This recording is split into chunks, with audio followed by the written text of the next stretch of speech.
চুপি চুপি আমরা সবাই গল্প খুঁড়ির বাড়ি যাই। গল্প খুঁড়ি ঘরে রাতের গল্প, ঘরের মাঝে মজা আর রোমাঞ্চের গল্প। চোখে চোখ মুখে হাসি, গল্প শুনে কোনো হাসি হাসি হাসি হাসি আসে না আর দাদু চাঁদের আলো পড়ে ঘরে ঘরে রাতের গল্প।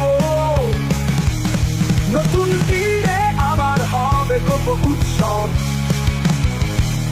চোখে তারকা মনে খুশি, গল্পে কাটে রাশি রাশি রাশি রাশি রাশি রাশি।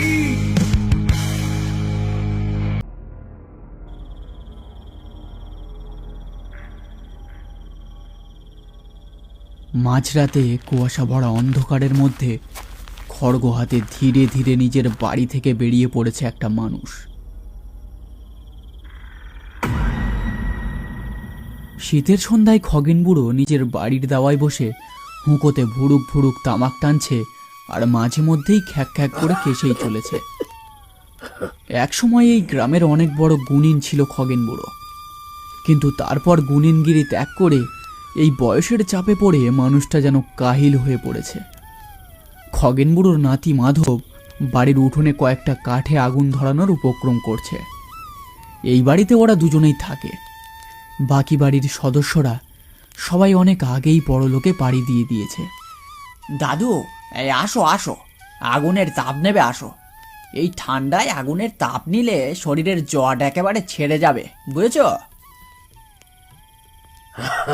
আরে রাখ তোর জট, আমি শীত কাটানোর ওষুধ সেবন করছি, দেখতে পাচ্ছিস না বেটা? হ্যাঁ,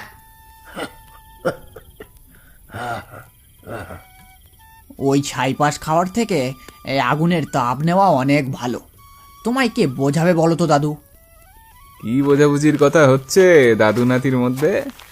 আসর তো জমিয়ে ফেলেছো দেখছি আজকে। হ্যাঁ, এই ব্যক্তির নাম শ্যামল। মাঝে মধ্যেই সন্ধ্যের দিকে খগেন বুড়োর বাড়িতে পদার্পণ করে আড্ডা দিয়ে থাকে। আরও একজন অবশ্য থাকে, কিন্তু সে এখনো এসে পৌঁছায়নি। এই তুমি একা এলে কেন শ্যামলদা? এই নগেন কোথায়? আরে আমি ওর বাড়ির পাশ দিয়ে আসার সময় অনেকবার ডাক দিলাম, কিন্তু বেটা কোনো সাড়াই দিল না। খবর তো আমি একাই চলে এলুম। তা ভালোই করেছো, ও বোধহয় আজকে আর আসবে না। তুই কি করে জানলি ও আজকে আসবে না? না মানে নিশ্চিত হলি কিভাবে যে আসবেই না? নিশ্চিত নই, কিন্তু দুপুরের দিকে ওকে আমি মোড়ের মাথায় এই শৈলেনের সাথে দেখেছিলাম। দুজনে সন্ধ্যায় কোথাও যাওয়ার কথা বলছিল, আমি অস্পষ্ট শুনেছিলাম, তাই নিশ্চিত নই। কার কথা হচ্ছে এত? হ্যাঁ, কার কথা হবে আবার? নগেনের। হ্যাঁ, ছেলেটা তো এখনো এলো না। কি হয়েছে বলতো? কি আর হবে দাদু, নতুন মিত্র পেয়েছে তাই আমাদের কথা ভুলে গেছে, আর কি। বুঝেছি, তাই ভাবি কদিন ধরে ছেলেটার হাব ভাবে কেমন একটা বদল টের পাচ্ছিল। আচ্ছা, খারাপ সঙ্গে গেল না তো আবার ছেলেটা? হ্যাঁ, সে আর বলতে, সে তো সেই চোরটা শৈলেন তাঁর সাথে মিশেছে, এবার উচ্ছন্নে যাবে আর কি। সে কি রে, উচ্ছন্নে যাবে বললেই হলো? বাপ মা মোরা অনাথ ছেলেটাকে তো আমাদেরই দেখতে হবে নাকি? হ্যাঁ, শৈলেনের মতো উদ্বাস্তুর সাথে থাকলে ছেলেটা তো এমনি শেষ হয়ে যাবে। কাল তোদের সাথে নগেনের দেখা হলে আমার সাথে একবার দেখা করে যেতে বলিস তো। হ্যাঁ, এই সে নয় বলবো, কিন্তু তাতে কি আর হবে? আজ তো আমায় দেখা পেয়েও একেবারে উপেক্ষা করে চলে গেল। কে জানে কি চেপেছে ব্যাটার মাথায়। বাদ দে তো, যে যা করতে চাই করুক, অত দেখলে হবে? হ্যাঁ সেটাই। যাকে, তা তুমি কালকে যাবে তো জমিতে? হ্যাঁ যাব, না গেলে খাবো কি? কিন্তু একটু বেলার দিকে বের হবো বুঝলি, বড্ড শীত লাগে সকালের দিকে। তা ভালো, আমিও একটু বেলার দিকেই বের হব। কুয়াশা কাটলেই বেরিয়ে পড়বো কাল। অনেকক্ষণ ওদের মধ্যে কাজকর্মের বিষয়ে কথা চলতে থাকে। এদিকে খগেন বুড়ো বসে এক মনে তামাক টানছে আর মাঝে মাঝে কিছু একটা ভেবে চলেছে।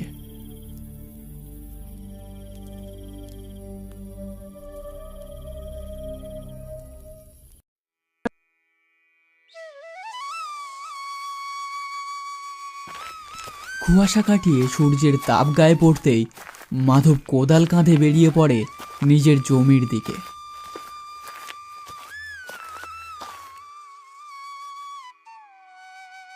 বেশ অনেকক্ষণ কোদাল চালানোর পর মাধব একটু ক্লান্ত হয়ে পড়ে। অনেকটা মাটি কেটে ফেলেছি, আর একটু কোদাল চালিয়ে বাড়ির দিকে রওনা দেব। বড্ড খিদে পাচ্ছে, সঙ্গে করে কোনো খাবারও নিয়ে আসিনি। উফ, হিরে মাধব, এখনো কাজ করছিস? আমি তো ভাবলুম তুই বাড়ি চলে গেছিস। আরে আর একটু মাটি কোপানো বাকি আছে, ওটা হয়ে গেলেই বাড়িতে চলে যাব। তা তুমি এত বেলায় এলে যে, কি ব্যাপার?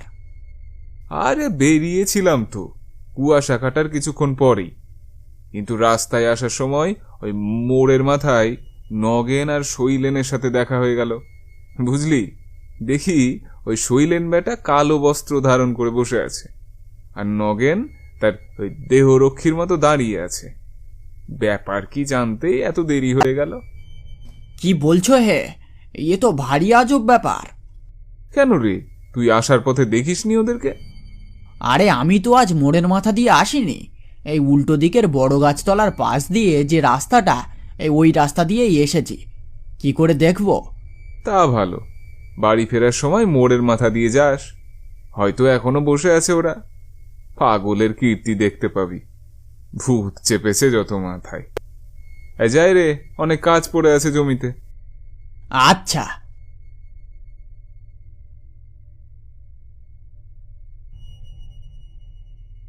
আরও খানিকটা মাটি কুপিয়ে মাধব বাড়ির দিকে রওনা দেয়। বাড়ির পথে মোড়ের মাথায় মাধব খগেন আর শৈলেনকে দেখতে পায়। শৈলেনের সারা গায়ে কালো বস্ত্র, আর নগেন ঠিক শৈলেনের পাশেই চেলার মতো দাঁড়িয়ে আছে। এই কি রে নগেন, এখানে কি করছিস? তোর কাজ নেই নাকি? সদ্য চাষের কাজ পড়ে আছে তোর, সেটা না করে এখানে দাঁড়িয়ে এই শৈলেন হুমদোটার সাথে ভোগলমি করছিস? মাধবের কথা শুনে শৈলেনের চোখ রাগে জ্বলে ওঠে, যেন চোখ দিয়েই সে মাধবকে পারলে ভস্ম করে দেবে। কিন্তু মুখে কিছু বলে না সে। খগেনও একেবারে বাক্যহীন হয়ে দাঁড়িয়ে থাকে। কি রে বেটা, চুপ করে রইলি যে? বোবা হয়ে গেলি নাকি? কি বললাম শুনতে পেলি না? তোর অসুবিধাটা কোথায় বলতো? ওর জমি, ওর কাজ, ও যখন ইচ্ছা করবে। তুই বলার কে? তোর এত মাতব্বরি করতে কে বলেছে? দেখ শৈলেন, তোর সাথে আমি কোনো কথা বলতে চাই না।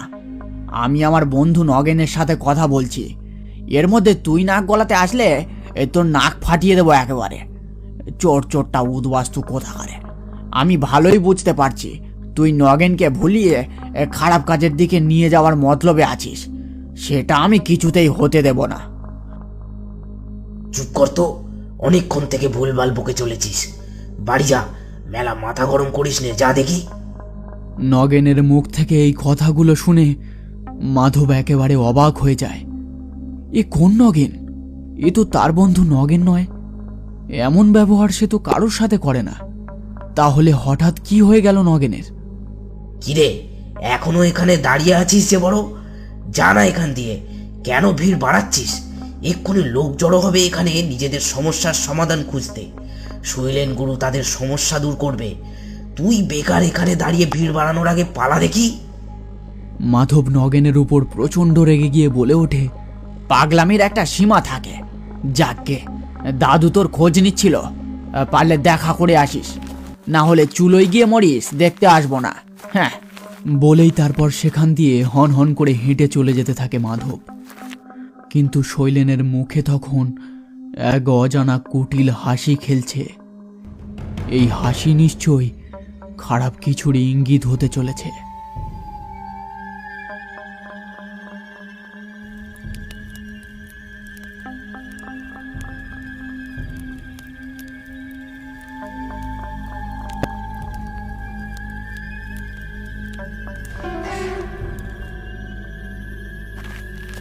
সব কাজ শেষ করে শ্যামল চলেছে মাধবের বাড়ির দিকে। অন্ধকার আর কুয়াশায় ভরা রাস্তা, তাই আছে একটা ছোট্ট টর্চ লাইট নিয়ে বেরিয়েছে। গুনগুন করে গান গাইতে গাইতে চলেছে সে।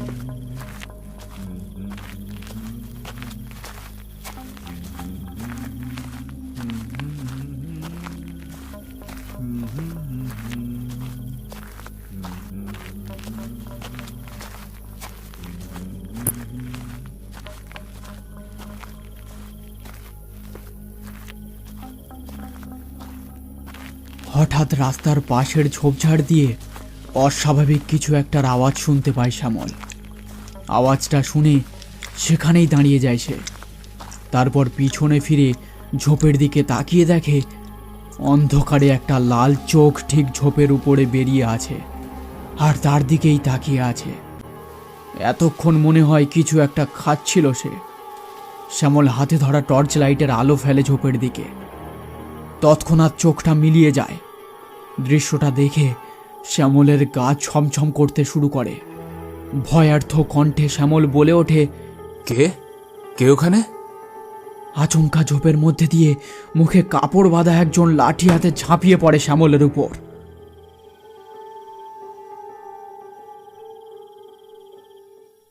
সন্ধে নেমেছে, প্রায় অনেকক্ষণ হচ্ছে। মাধব বসে রান্না করছে, আর খগেন বুড়ো রোজকার মতো বসে তামাক টানছে। রান্না শেষ হয়ে গেলে মাধব দাদুর পাশে গিয়ে বসে।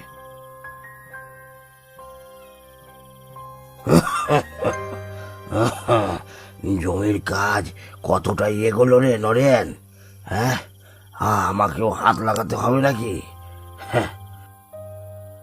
না না, আমি একা করে নেব। না পারলে শ্যামলদাকেও ডেকে নেব। তোমার শরীর ভালো নেই, তোমাকে কিছু করতে হবে না। হ্যাঁ রে, শ্যামল তো এখনো এলো না, ওর আবার কি হলো? দেখো, হয়তো দেরি করে ফিরেছে জমি থেকে, তাই আসতে দেরি হচ্ছে। কে জানে কার কি হচ্ছে। নগেনেরও তো কোনো দেখা নেই। আজকে দেখা হয়েছিল তোর সাথে নগেনের? হ্যাঁ, ওই হয়েছিল। আগ বাড়িয়ে কথা বলতে গেছিলাম, তারপর তার সে কি দম্ভ। আমি খোঁজ নিচ্ছিলাম, বলিসনি ওকে? হ্যাঁ,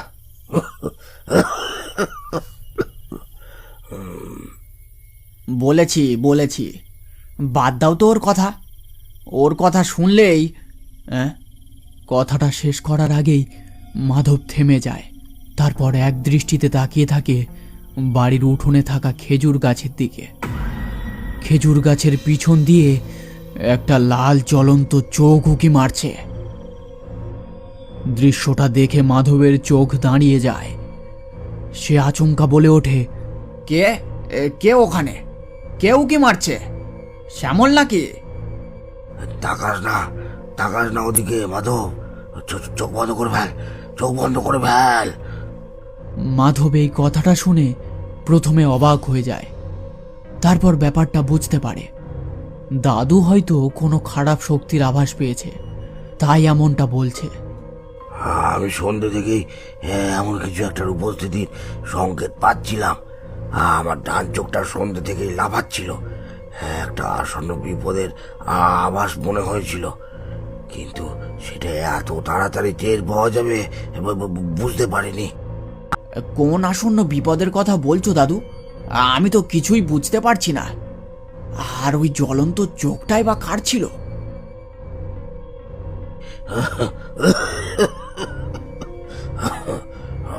অত কিছু জানি না, আপাতত যা বুঝলাম সেটা খুব একটা ভালো কিছু না। আমি কতদিন আর বাঁচবো, কিন্তু তোর কিছু হয়ে গেলে। এমন করে বলছো কেন দাদু? তোমার এত তাড়াতাড়ি কিচ্ছু হবে না। তার উপর তুমি বড় মাপের গুণিন বলে কথা।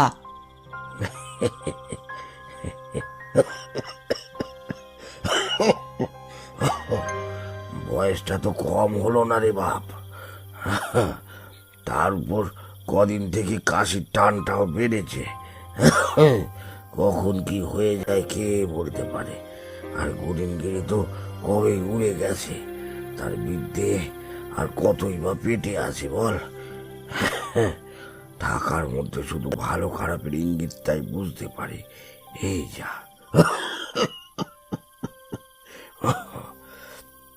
আচ্ছা দাদু, তুমি তো এই গ্রামের অনেক বড় নামকরা গুণিন ছিলে, তাহলে কি এমন হলো যে তোমায় গুণিনগিরি ছেড়ে দিতে হলো?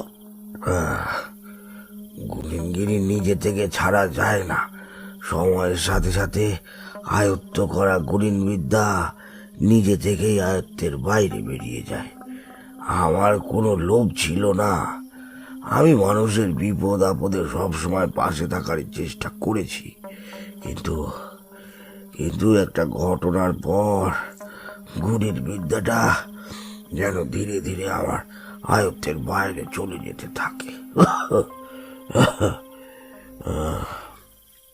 ঘটনাটা কি? কি হয়েছিল তোমার সাথে?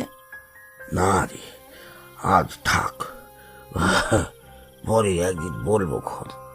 হ্যাঁ, এসব অতীতকে মনে করলে কেমন যেন গায়ে কাটা দিয়ে ওঠে আমার।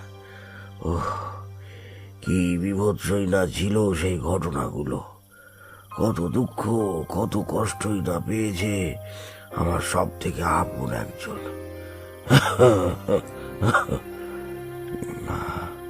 যাকে